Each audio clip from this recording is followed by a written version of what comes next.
اما بعد فاعوذ باللہ من الشیطان الرجیم بسم اللہ الرحمن الرحیم لیس البر ان تولوا وجوہکم قبل المشرق والمغرب ولكن البر من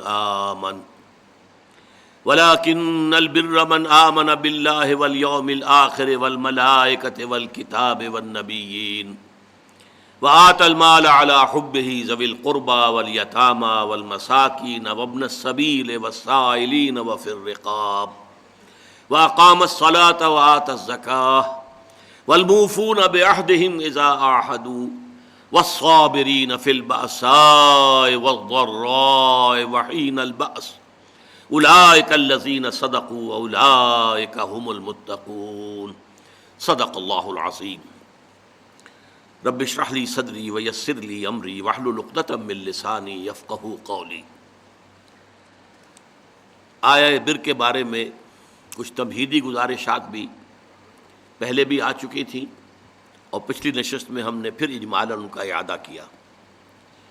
نیکی کی ایک جامع حقیقت کے ضمن میں اولین اہمیت ایمان کی، جس کے نتیجے میں کہ صحیح نیت پیدا ہوتی ہے، صحیح مقصد اللہ کی رضا حاصل کرنا، اللہ کی محبت سے سرشار ہو کر کوئی کام کرنا، اور وہ ہو بھی کام درست ہو، نیک ہو، اچھا ہو، بھلا ہو، ظاہر کے اعتبار سے بھی تو وہ نیکی ہے، یا کمتر درجے میں اخروی جزا مقصود ہو، آخرت کی جزا، دنیا کا کوئی جزا، دنیا کی کوئی بدلہ جو ہے وہ نہیں۔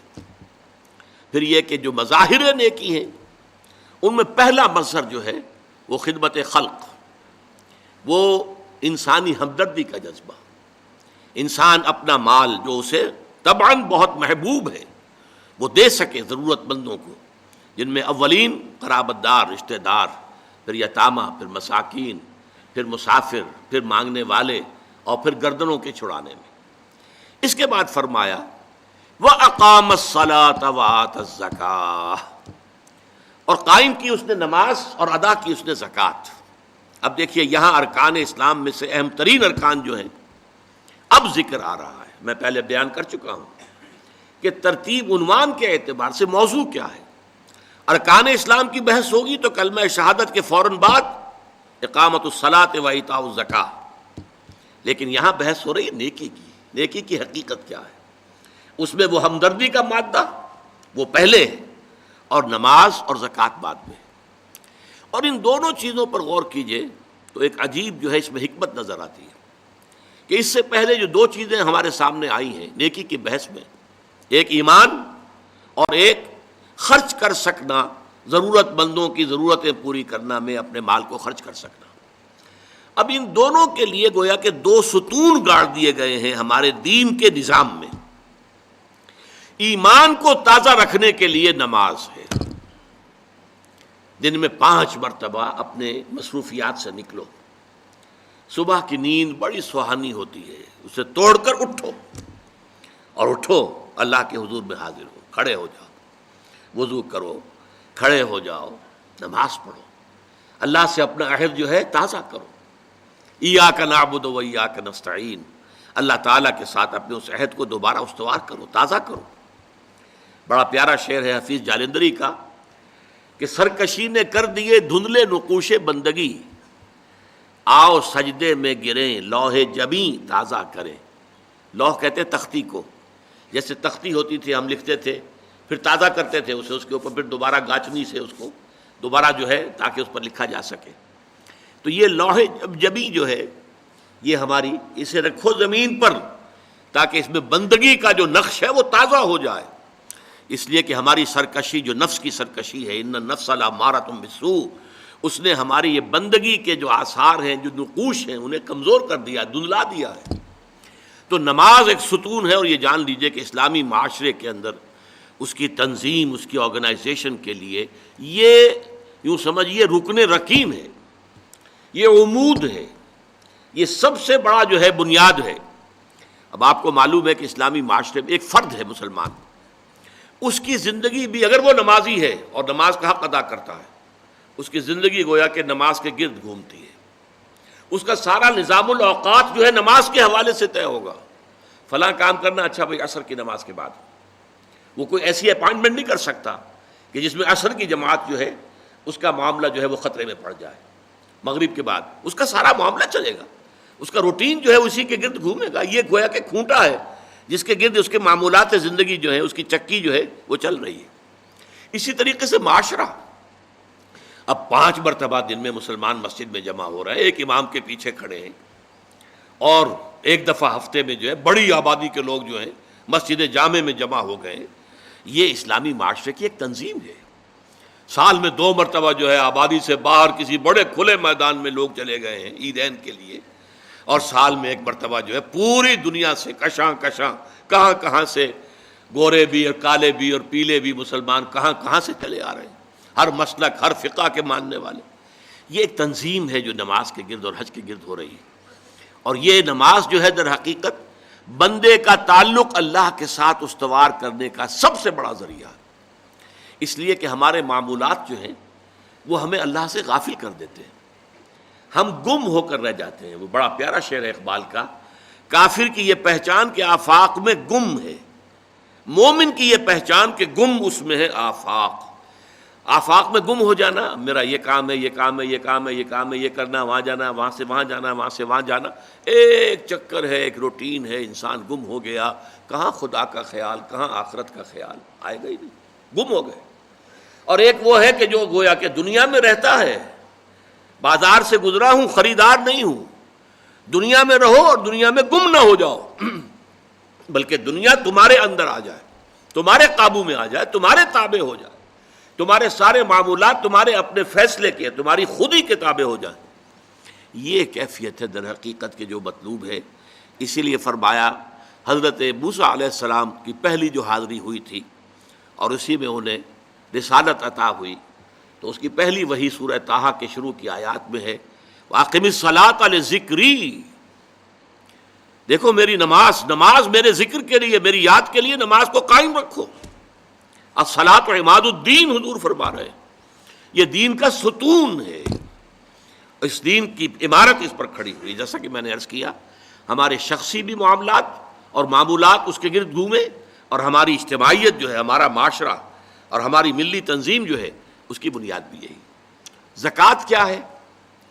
مظاہر نیکی میں سب سے پہلا مظہر آیا تھا مال خرچ کر سکنا، خیرات، صدقات، لوگوں کی ضرورتیں پوری کرنا اپنے مال سے، ہمدردی میں اپنا مال خرچ کرنا.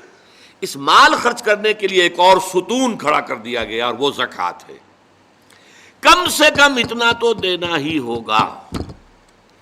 گویا کہ آپ کو معلوم ہے کہ کسی بوتل کا کارک اگر بند ہی رہے تو بند رہے گا، اس میں سے کچھ بھی نہیں نکلے گا، ایک قطرہ بھی نہیں ٹپکے گا.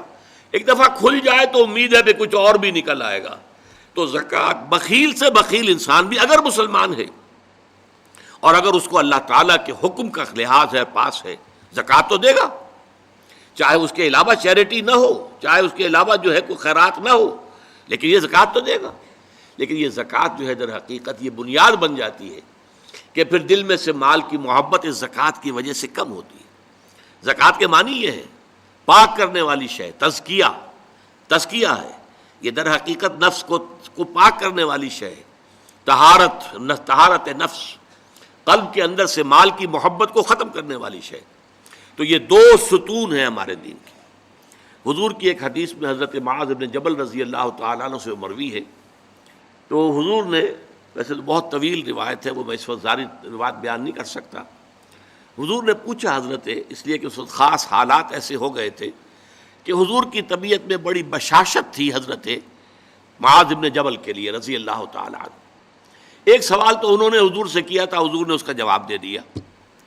پھر حضور نے مزید دریائے سخاوت جوش میں آیا، حضور نے فرمایا وَإِن شِئْتَ حَدَّثْتُكَ يَا مُعَاذ بِرَأْسِ هَذَا الْأَمْرِ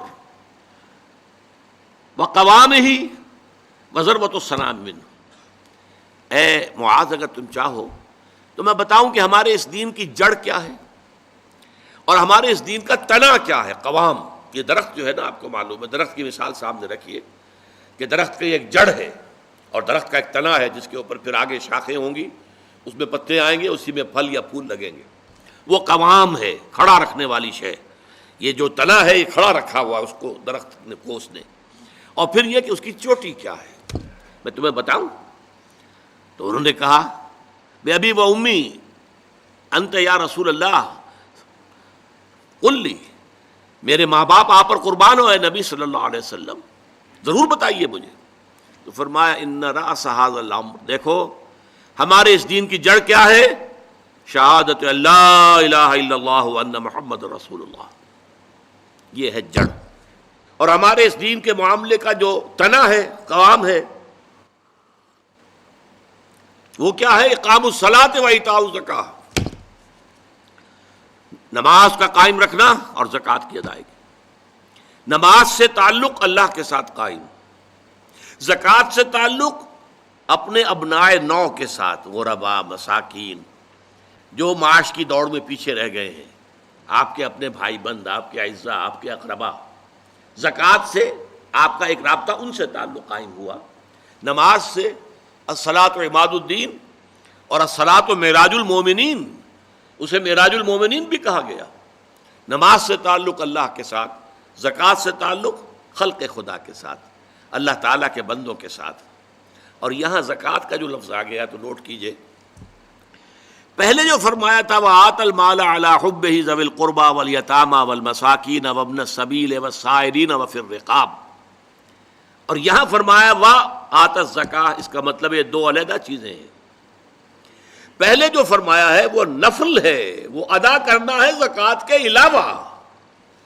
اس لیے ایک حدیث میں بھی آتا ہے، حضور نے فرمایا صلی اللہ علیہ وسلم ان فی المال لحقا سوى الزکاۃ، دیکھو مسلمانوں یہ نہ سمجھ بیٹھنا کہ تم نے اپنے مال میں سے زکوٰۃ نکال دی تو بس اللہ کا حق پورا نکل گیا، نہیں نہیں، ان فی المال لحقا سوى الزکاۃ، تمہارے اموال میں اللہ کا حق ہے زکوٰۃ کے علاوہ بھی۔ اور پھر آپ نے وہ آیت پڑھی وَآتَى الْمَالَ عَلَىٰ حُبِّهِ ذَوِي الْقُرْبَىٰ وَالْيَتَامَىٰ وَالْمَسَاكِينَ وَابْنَ السَّبِيلِ وَالسَّائِلِينَ وَفِي الرِّقَابِ وَأَقَامَ الصَّلَاةَ وَآتَى الزَّكَاةَ، اس نے جو ہے مال دیا اس کی محبت کے علی رغم قرابت داروں کو، یتیموں کو، مسکینوں کو، اور مسافروں کو، مانگنے والوں کو، اور گردنوں کے چھڑانے میں، اور قائم کی نماز اور ادا کی زکوٰۃ۔ تو زکوٰۃ ایک فرض شے ہے، اور وہ جو پہلے بیان ہوا ہے وہ نفل ہے، وہ اضافی ہے، وہ زکوٰۃ کے علاوہ ہے، وہ زکوٰۃ کا حصہ نہیں ہے، بلکہ در حقیقت اس جذبے کو سسٹین کرنے کے لیے زکوٰۃ کی حیثیت ایک ستون کی ہے، جیسے ایمان کو تازہ رکھنے کے لیے نماز کی حیثیت ایک ستون کی ہے، الصلاۃ و عماد الدین، اسی طریقے سے انفاق اللہ کی راہ میں مال خرچ کر سکنے کی صلاحیت جو ہے اس کو برقرار رکھنے کے لیے زکوٰۃ کی عبادت فرض کی گئی۔ اب اس کے بعد آئیے وَالْمُوفُونَ بِعَهْدِهِمْ إِذَا عَاهَدُوا، اور وہ لوگ کہ جو اپنے معاہدوں کو پورا کرنے والے ہوں جبکہ وہ عہد کر لیں۔ ایفاء عہد، اس کی کیا اہمیت ہے؟ ایک حدیث حضور کے جو خادم خاص تھے حضرت انس بن مالک رضی اللہ تعالی عنہ، تقریباً 9 برس تک مدنی زندگی جو ہے اس میں وہ حضور کے ذاتی خادم کی حیثیت سے رہے، اور ان کا کہنا یہ ہے کہ قلما خطبنا رسول اللہ صلی اللہ علیہ وسلم الا قال لا ایمان لمن لا امانۃ له ولا دین لمن لا عہد له، کہتے ہیں شاذ ہی کبھی ایسا ہوا ہوگا کہ حضور نے ہمیں خطبہ ارشاد فرمایا ہو کسی بھی موقع پر، اور اس میں یہ الفاظ مبارکہ آپ نے نہ فرمائے ہوں کہ اس شخص کا کوئی ایمان نہیں جس میں امانت داری کا وصف نہیں، اور اس شخص کا کوئی دین نہیں جس میں ایفاء عہد نہیں۔ کیوں؟ دین بھی نام ہے اللہ سے اپنے ایک عہد کو پورا کرنے کا۔ نماز کی ہر رکعت میں ہم کیا کہتے ہیں؟ ایاک نعبد و ایاک نستعین، پروردگار ہم صرف تیری ہی بندگی اور پرستش کرتے ہیں، اور صرف تیری ہی بندگی اور پرستش کرتے رہیں گے، اور اے پروردگار ہم صرف تجھ ہی سے مدد کے خواہاں ہیں اور تجھ ہی سے مدد چاہتے رہیں گے۔ یہ عہد ہے، بہت بڑا عہد ہے، بہت بڑا عہد ہے۔ اس عہد کو پورا کرنا ہی دین ہے، اللہ کی بندگی، اللہ کے احکام کی اطاعت، اللہ نے جن چیزوں کو حرام کیا ان سے اجتناب کرتے رہنا، اللہ کے فرائض کی ادائیگی، اللہ کے لیے تن من دھن لگا دینا، ایاک نعبد و ایاک نستعین۔ اب ظاہر بات ہے کہ جو شخص انسانوں کے ساتھ چھوٹے چھوٹے کیے ہوئے عہد پورے نہیں کرتا، وہ اتنا بڑا عہد اللہ کے ساتھ کیسے نبھا دے گا؟ جو 2 پیسے کے اندر امانت کا ثبوت نہیں دے سکتا، اس میں بھی خیانت کر گزرتا ہے، وہ 2 کروڑ میں کیسے امین ثابت ہوگا؟ لہذا لا دین لمن لا عہد لہ، لا ایمان لمن لا امانت لہ ولا دین لمن لا عہد لہ۔ جس شخص میں امانت داری کا وصف نہیں ہے اس کا کوئی ایمان نہیں، اور جس کے اندر ایفاء عہد کا مادہ نہیں ہے اس کا کوئی دین نہیں۔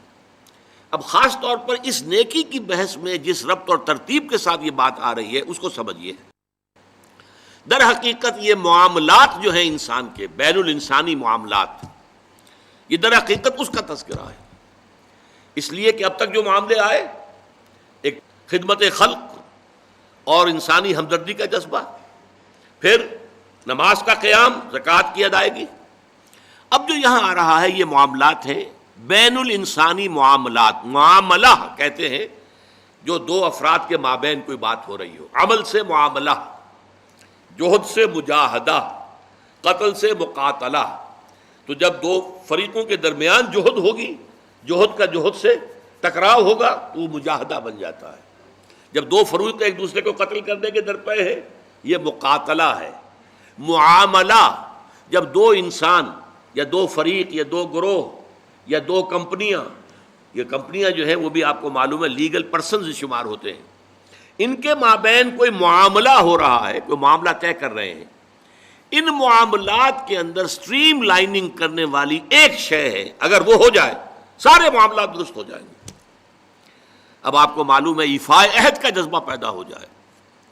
دیکھیے معاملات کی میں آپ سے وضاحت کروں، ایک شخص امپلائر ہے، ایک امپلائی ہے، ان کے درمیان ایک کانٹریکٹ ہے، یہ ریمونریشنز ملیں گی، یہ مراعات، یہ مفادات، یہ تنخواہ، یہ کام تمہیں کرنے ہیں۔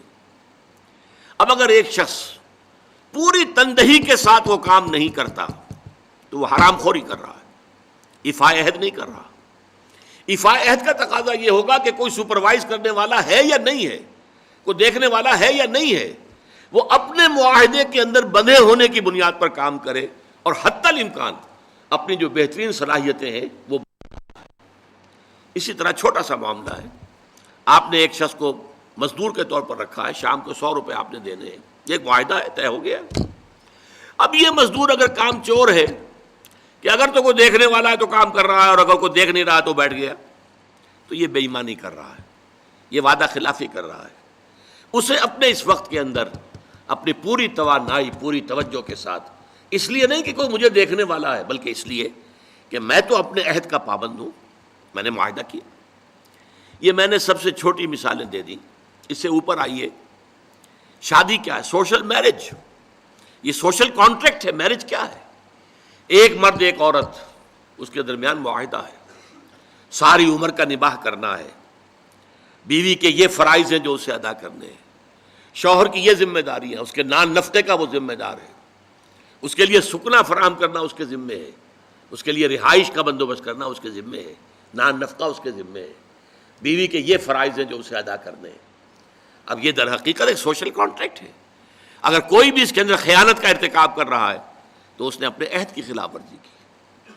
اسی طرح دیکھیے بہت سے معاہدے ہوتے ہیں جو ریٹن نہیں ہوتے، طے شدہ نہیں ہوتے۔ اولاد اور والدین میں بھی ایک معاہدہ ہوتا ہے، امپلائڈ ہے وہ کیا معاہدہ ہے؟ والدین اپنی جوانی میں اپنے آپ کو انویسٹ کرتے ہیں اپنی اولاد میں، ان کی تعلیم ہے، ان کی تربیت ہے، ان کو کھلانا ہے، ان کو پلانا ہے، ان کے لیے کپڑے کا بندوبست ہے، وہ اپنی ساری توانائیاں جو ہیں لگا رہے ہیں ان کو پالنے پوسنے میں۔ اور اس کے اندر امپلائڈ کانٹریکٹ ہے کہ جب یہ بوڑھے ہو جائیں گے اور وہ جوان ہو جائیں گے تو اب ان کو لک آفٹر کریں گے، ان کی خدمت کریں گے، ان کی سیوا کریں گے، ان کے ساتھ حسن سلوک کے ساتھ پیش آئیں گے۔ یہ کانٹریکٹ ہے، چاہے یہ لکھا ہوا نہ ہو، امپلائڈ کانٹریکٹ ہے۔ بہرحال پوری انسانی زندگی کا اگر آپ تجزیہ کریں گے تو معاہدات کے گرد گھومتی ہے۔ اگر ایک وصف پیدا ہو جائے، ایک وصف ایفاء عہد، حضور نے فرمایا بندہ مومن کا وعدہ کر لینا عدت المومن کا اخذ الکف، بندہ مومن کا کسی سے کوئی وعدہ کر لینا ایسے ہے جیسے اس کا ہاتھ جو ہے اس کے ہاتھ میں آ گیا ہے، جیسے آپ نے کسی کا ہاتھ پکڑا ہوا کہاں جائے گا آپ، لہذا وہ تو بن گیا، اس نے وعدہ کیا وہ بن گیا۔ اور یہ ایک واقعہ آتا ہے حضور کا، اور یہ بھی آغاز وحی سے قبل کا واقعہ ہے۔ آپ کی زندگی میں امانت اور دیانت، جس کی بنا پر الصادق الامین کے خطابات آپ کو ملے تھے اپنے معاشرے سے، آپ کاروباری آدمی تھے نا، تجارت کرتے تھے۔ ایک شخص سے کوئی بات ہو رہی تھی معاملے کی، کسی سودے کی، اس نے کہا کہ ذرا آئے محمد آپ انتظار کیجئے میرا یہاں پر، میں ابھی آتا ہوں۔ وہ جا کر اپنے کاموں میں ایسا مصروف ہو گیا، بھول گیا۔ حدیث میں ثلاثہ کا لفظ آیا، 3 کے بعد یاد آیا اسے، اور عام شارحین کا یہ کہنا ہے 3 دن کے بعد۔ وہ بھولا رہا، اچانک یاد آیا، میں نے تو وعدہ کیا تھا محمد سے صلی اللہ علیہ وسلم کہ آپ یہاں میرا ذرا انتظار کیجئے، میں ابھی آتا ہوں۔ وہ اسی طریقے سے گھبرایا ہوا گیا تو حضور وہیں تشریف فرما تھے۔ 3 دن اس نے معذرت پیش کی، کہا میں بھول گیا تو حضور نے فرمایا میں تو اپنے عہد کا بندھا ہوا تھا، میں نے تم سے وعدہ کیا تھا کہ میں یہاں تمہارا انتظار کروں گا، میں کر رہا ہوں۔ تو یہ ہے اصل میں، اور جیسا کہ قرآن مجید میں اسی سورہ بنی اسرائیل میں آیا ہے، ان العہد کان مسئولا، یہ عہد جو ہے اس کی تو اللہ تعالیٰ کیا مسئولیت ہے، جواب دہی ہوگی، پوچھ گچھ ہوگی۔ تو یہ ہے معاملات انسانی میں نیکی کا وہ جذبہ جو ہے، وہ خاص طور پر جو ظاہر ہوگا وہ ایفاء عہد کے حوالے سے تمام معاملات، بین الانسانی تعلقات اور تمام معاملات کے اندر سٹریم لائننگ کر دے گا۔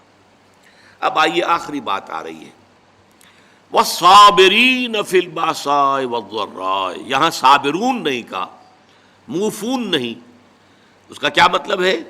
یہاں پر در حقیقت کچھ الفاظ محذوف ہیں، وَأَخُصُّ بِذِكْرِ الصَّابِرِينَ، اور خاص طور پر میں ذکر کرنا چاہتا ہوں صبر کرنے والوں کا۔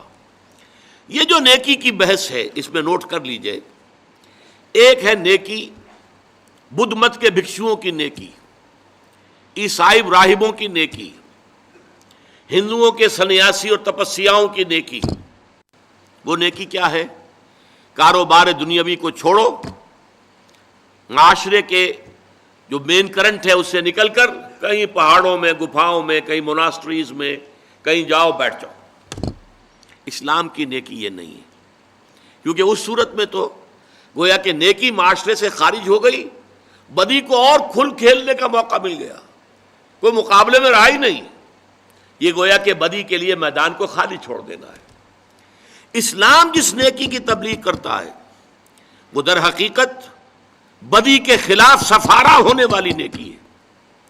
بدی کی آنکھوں میں آنکھیں ڈال کر چیلنج کرے، اس سے پنجہ آزمائی کرے، بدی کو روکے، بدی کو ختم کرے، بدی کا استحصال کرے، اور اس بدی کے استحصال کرنے میں جو تکلیف آئے وہ جھیلے۔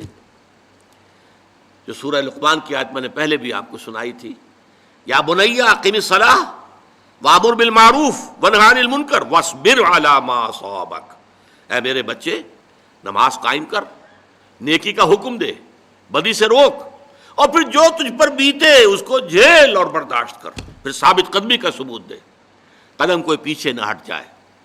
تو اسلام کی نیکی جو ہے وہ اس طرح کی نیکی نہیں، پیسیو نیکی نہیں ہے، ایکٹیو نیکی ہے، وہ آگے بڑھنے والی نیکی ہے، وہ ماحول کو بدی سے خالی کرنا چاہتی ہے، وہ یہاں نیکی کا غلبہ چاہتی ہے، بدی کا استحصال کرنا چاہتی ہے، اور اس جد و جہد میں اس کے اوپر جو تکلیف آئے، جو مصیبت آئے، والصابرین وأخص بذکر الصابرین، اصل جو میدان ہے نیکی کا، جس کے اندر فیصلہ ہوگا نیکی ہے یا نہیں ہے، یہ دکھاوے کی نیکی ہے یا حقیقت کی نیکی ہے، وہ تو در حقیقت اس کا ٹیسٹ جو ہے، لٹمس ٹیسٹ، وہ تو آئے گا اگر احقاق حق کے لیے تکلیفیں جھیلنے کو تیار ہو، اگر ابطال باطل کی جد و جہد میں قربانیاں دینے کے لیے تیار ہو، اگر اس کے لیے تن من دھن قربان کر دینے کے لیے تیار ہوں، تب تو نیکی ہے، ورنہ یہ نیکی کا ڈھونگ ہے، یہ نیکی کا صرف ایک ظاہری سا ہے۔ جیسے کہ میں نے عرض کیا تھا، بعض آج کل ہوتے ہیں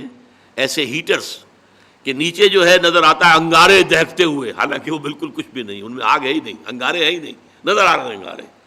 وہ ہیٹ جو آ رہی ہے وہ تو اوپر سے تار جو لگا ہوا ہے وہاں سے آ رہی ہے، ہیٹر وہاں سے ہیٹ دے رہا ہے، لیکن دکھا دیا ہے کہ جیسے انگارے ہیں۔ تو دکھاوا ہے یہ، اس میں حقیقت نہیں ہے۔ اس کا اصل ٹیسٹ کیا ہے؟ وَالصَّابِرِينَ فِي الْبَأْسَاءِ وَالضَّرَّاءِ وَحِينَ الْبَأْسِ، اور وہ جو خاص طور پر صبر کرنے والے ہیں۔ بادشاہ جب جمع میں آتا ہے تو یہ فقر و فاقہ، بھوک کی سختی، جیسے کہ سورہ بقرہ ہی میں چند رکوع پہلے ہی وہ آیت آ چکی ہے، وَلَنَبْلُوَنَّكُم بِشَيْءٍ مِّنَ الْخَوْفِ وَالْجُوعِ وَنَقْصٍ مِّنَ الْأَمْوَالِ وَالْأَنفُسِ وَالثَّمَرَاتِ وَبَشِّرِ الصَّابِرِينَ۔ اور ہم اے اہل ایمان، اے ایمان کے دعوے دارو، تمہیں لازماً آزمائیں گے، خوف سے بھی اور بھوک سے اور مال اور جانی نقصان سے، اور اے نبی بشارت دے دیجئے صبر کرنے والے۔ تو یہ تو ہے بھوک، فقر و فاقہ۔ آپ کو معلوم ہے، میں نے پہلے ذکر بھی کیا تھا، جیش اسرا کے اندر تب غزوہ تبوک کے دوران کس قدر شدید بھوک کی کیفیت تھی مسلمانوں پر۔ ایسے بھی مواقع آئے ہیں کہ تین مسلمانوں کے لیے 24 گھنٹے کا راشن ایک کھجور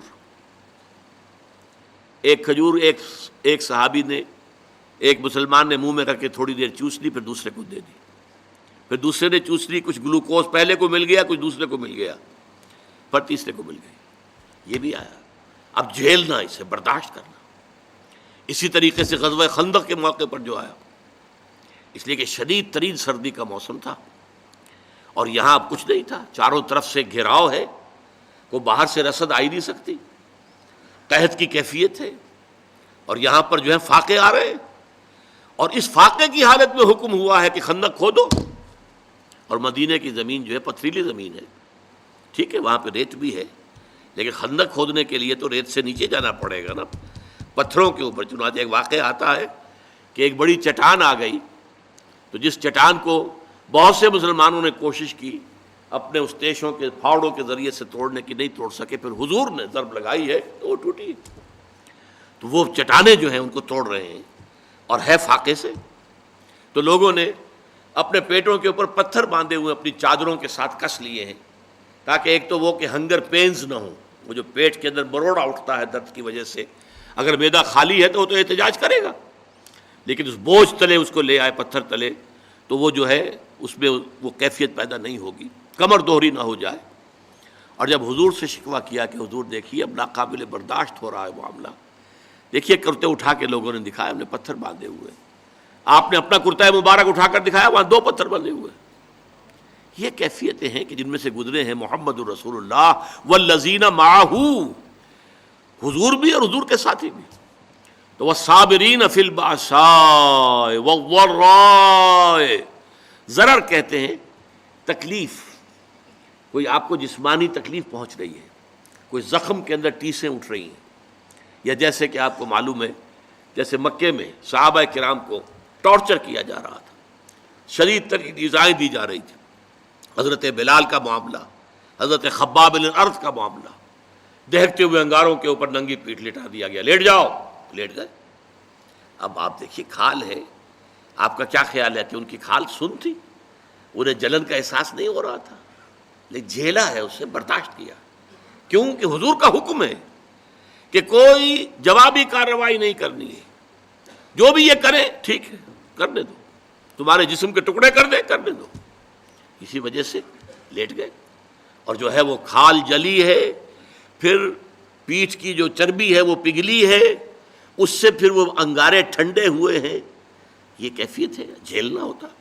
تو یہ جھیلنا جو ہے برداشت کرنا، تحمل، والصابرین فی البأساء والضراء وحین الباس، اور خاص طور پر باس کے وقت، باس جب واحد میں آتا ہے اس کے معنی جنگ ہے، یہ آخری امتحان ہوتا ہے، میدان جنگ میں آ جانا، جان ہتھیلی پر رکھ کر میدان میں آ جاؤ۔ ظاہر بات ہے جو جنگ میں گیا وہ گویا کہ اپنی جان کا رسک لے کر جا رہا ہے، یہ تو اگر کوئی خاص اللہ کا فضل ہے کہ لوٹ آیا تو یہ تو فضل ہے، یہ تو ایک طرح سے نئی زندگی ہے، ورنہ در حقیقت جنگ میں جانے والا اپنی جان کا رسک لے کر، اور وہاں پھر صبر کرنا، ڈٹے رہنا، وہاں پیٹھ نہ دکھانا۔ وَمَن يُوَلِّهِمُ الدُّبُرَ يَوْمَئِذٍ، تو اگر کسی شخص نے اپنی پیٹھ دکھا دی دشمن کو جنگ کے موقع پر، تو پھر اس کے لیے تو اللہ تعالیٰ کا عذاب ہے، وَمَأْوَاهُ جَهَنَّمُ وَبِئْسَ الْمَصِيرُ، اور اس کا برا ٹھکانہ ہے جہنم، جہنم ٹھکانہ ہے جو بہت بری جگہ ہے۔ تو جنگ کے موقع پر اب یہاں سوچئے کہ وہ جو میں نے کہا تھا کہ یہاں پہ سورۃ العصر کی تیسری چیز جو ہے وہ انڈرسٹوڈ ہے. سورۃ العصر میں ایمان کی بات آئی، ایمان یہاں آ گیا، 5 ایمانیات کا ذکر آ گیا. سورۃ العصر میں عمل صالح کا معاملہ آیا، یہاں پر اس کے مختلف شعبے، خدمت خلق، انسانی ہمدردی، عبادات، نماز اور زکوٰۃ، ایفاء عہد، تمام جو بین الانسانی معاملات ہیں، تعلقات ہیں، ان کی سٹریم لائننگ. اسی طریقے سے صبر، تو صبر کی 3 چیزیں یہاں آ گئی، صابرین فی الباساء والضراء وحین الباس. لیکن یہاں پر وتواصوا بالحق کے ضمن میں اصطلاح لفظاً کوئی شے یہاں مذکور نہیں ہے. میں کہتا ہوں کہ وہ امپلائڈ ہے. کیوں؟ اس سوال کا جواب کیا ہے؟ دیکھیے، جو پورا خاکہ ہمارے سامنے آ رہا ہے، یہ ایک پوری شخصیت ہے، پورا حیولہ ہے، پورا ایک کریکٹر ہے انسانی جو ہمارے سامنے آ رہا ہے. وَلَٰكِنَّ الْبِرَّ مَنْ آمَنَ بِاللَّهِ وَالْيَوْمِ الْآخِرِ وَالْمَلَائِكَةِ وَالْكِتَابِ وَالنَّبِيِّينَ وَآتَى الْمَالَ عَلَىٰ حُبِّهِ ذَوِي الْقُرْبَىٰ وَالْيَتَامَىٰ وَالْمَسَاكِينَ وَابْنَ السَّبِيلِ وَالسَّائِلِينَ وَفِي الرِّقَابِ وَأَقَامَ الصَّلَاةَ وَآتَى الزَّكَاةَ وَالْمُوفُونَ بِعَهْدِهِمْ إِذَا عَاهَدُوا. ایسے لوگوں کی جنگ کس مقصد کے لیے ہو سکتی ہے؟ کیا ایسے لوگ صرف دنیاوی مفادات کے لیے جنگ کریں گے؟ ایک پورا کردار ہے، اس میں کوئی چیز فٹ نہیں بیٹھ رہی. اس کے اندر ظلم، تعدی، لا یریدون علوا فی الارض ولا فسادا. ایسے لوگ زمین کے اندر اپنا اقتدار، اپنی حکومت، اور اس کے لیے فساد، اور اس کے لیے جنگ، اور اس کے لیے خوریزی، ان کی اس پورے نقشے میں فٹ نہیں بیٹھتے. لہذا ان کی یہ جنگ اور ان پر جو آزمائشیں آئیں گی بھوک کی اور تکلیف کی، کس لیے؟ یہ احقاق حق کے لیے، تواصی بالحق کے لیے، حق کا بول بالا کرنے کے لیے، اقامت دین کی جد و جہد کے لیے. اس لیے کہ سب سے بڑا حق کیا ہے؟ یہ زمین اللہ کی ہے اور اس پر اسی کا حکم چلنا چاہیے. یہ ہے سب سے بڑا حق. میں نے عرض کیا تھا سب سے چھوٹا حق یہ بھی ہو سکتا ہے کہ بچے گلی میں کھیل رہے ہیں اور آپ ان سے کہیں کہ بیٹے یہ جگہ نہیں ہے کھیلنے کی، میدان میں جا کر کھیلو. تمہاری گیند سے یا تمہاری گلی سے کسی گاڑی کا شیشہ ٹوٹ جائے گا اور اس پر بھی ریزنٹمنٹ ثابت آئے گی. بچے جو ہیں شاید آپ کو اپنی عزت سلامت لے کر وہاں سے جانا جو ہے وہ نصیب نہ ہو. اسی طریقے سب سے بڑا خیر کیا ہے؟ یہ زمین اللہ کی ہے. ان الارض للہ، زمین اللہ کی ہے، یہاں اس کا حکم چلنا چاہیے. جیسے کہ عیسائیوں کی جو لارڈز پریئر ہے اس میں الفاظ ہیں بڑے خوبصورت. Thy kingdom come, thy will be done on earth as it is in heavens. اے رب تیری حکومت، تیری بادشاہت زمین میں قائم ہو جائے، اور اے رب تیری مرضی جیسے آسمانوں میں پوری ہو رہی ہے. سورج تیرے حکم کا تابع ہے اور چاند تیرے حکم کا تابع ہے. اے پروردگار اسی طریقے سے زمین پر بھی تیرا ہی حکم چلے. یہ ہے سب سے بڑا حق. اس حق کے لیے میدان میں آنا. اور ظاہر بات ہے کہ جب یہ آیتیں نازل ہو رہی تھی تو ایک نقشہ موجود بالفعل تھا. محمد الرسول اللہ والذین معہ ان وادیوں میں سے گزر چکے تھے. ایمان کے مراحل انہوں نے طے کیے. انسانی ہمدردی کے کتنے بڑے بڑے مظاہر سامنے آئے. حضرت ابوبکر کا ذکر ہو چکا ہے ایک جنگ کے موقع پر، اور غالباً یہ غزوہ احد کی بات ہے، کیونکہ بہت سے مسلمان شہید بھی ہوئے تھے، بہت سے زخمی بھی تھے. بعد میں کوئی پانی پلانے والا آیا، العطش العطش. معلوم ہوتا ہے کہ جب جسم میں سے خون زیادہ نکل جائے زخموں سے تو پیاس شدید ہو جاتی، پانی کی کمی جسم میں ہوتی ہے. العطش العطش. تو ایک کے پاس وہ ایک پیالہ لایا گیا، منہ سے لگایا گیا کہ برابر میں ذرا آواز آئی العطش العطش. تو اس نے کہا اچھا اچھا پہلے میرے بھائی کو پلاؤ پھر میں پی لوں گا. وہاں لے کر گئے تو اس کے قریب سے کہیں اور سے آواز آ گئی العطش. اس نے کہا پہلے میرے اس بھائی کو پلاؤ پھر میں پی لوں گا. وہاں جب پہنچا ہے پانی لے کر، جو شخص بھی لے کر گیا تھا ان کا دم نکل گیا. واپس آئے تو ان کی بھی روح پرواز کر چکی. واپس آئے تو پہلے کا بھی انتقال ہو چکا. یہ انسانی ہمدردی. موت کے وقت بھی یہ کیفیت، یہ ایثار. یؤثرون علی انفسہم ولو کان بہم خصاصہ. اپنے اوپر دوسروں کو ترجیح دینا. یہ سارے مراحل طے کر چکے تھے صحابہ کرام، اور لوگوں کے سامنے نقشے موجود تھے، اور ان کا ایفاء عہد یہ سب ان کے سامنے موجود تھا. اب یہ لوگ تھے کہ جو جنگیں بھی کر رہے تھے، قتال کر رہے تھے، جانیں دے رہے تھے، یقاتلون فی سبیل اللہ فیقتلون ویقتلون، اللہ کی راہ میں قتال کر رہے ہیں، قتل ہوتے بھی ہیں، قتل کرتے بھی ہیں۔ تو یہاں پر گویا کہ یہ خود بخود اس ماحول کے حوالے سے بھی یہاں جو درمیان میں ایک خلا ہے وہ پر ہوتا ہے، اور دوسرے اس دلیل سے کہ یہ جنگ ظاہر بات ہے، دنیا میں کبھی بھی کسی نے اس کو اچھی بات تو نہیں کہا، لیکن یہ کہ یہ جب خیر کے لیے ہو، بھلائی کے لیے ہو، تواصی بالحق کے لیے ہو، احقاق حق کے لیے ہو، ابطال باطل کے لیے ہو، اللہ کے دین کے غلبے کے لیے ہو، اقامت دین کی جد و جہد کے لیے ہو، تو یہ کہ والصابرین فی الباساء والضراء وحین الباس اولئک الذین صدقوا واولئک هم المتقون، یہی ہیں وہ لوگ کہ جو راست باز ہیں، سچے ہیں، یعنی نیکی کا دعویٰ تو سبھی کر رہے ہیں، وہ جسم فروش عورتیں بھی کہ جو تازیوں کے ساتھ چلتی ہیں کالے کپڑے پہن کر، یا جو دھمال کھیلتی ہیں جا کر عرسوں میں، وہ بھی سمجھتی ہیں کہ ہم بڑا نیکی کا کام کر رہی ہیں، اور جیب کترے بھی نیکی کا کام کرتے ہیں، ڈاکو بھی کرتے ہیں، چور بھی کرتے ہیں، یہ بستہ الف بستہ بے کے لوگ بھی کرتے ہیں، لیکن اصل نیکی کس کی ہے؟ ایک مذہبی طبقے کی نیکی بھی ہے، ریچولز ہیں، رسومات ہیں، ظواہر ہیں، مظاہر ہیں، اندر سے کھوکھلے ہیں، جس کی کہ حضرت مسیح نے بہترین تشبیہ دی تھی یہود کے علماء کے لیے کہ تمہارا حال ان قبروں کے مانند ہے جن کے اوپر سفیدی کی ہوئی ہے، بہت اچھے، چادر بھی پڑی ہوئی ہے، لیکن اندر ان کے گلی سڑی ہڈیوں کے سوا کچھ نہیں ہے۔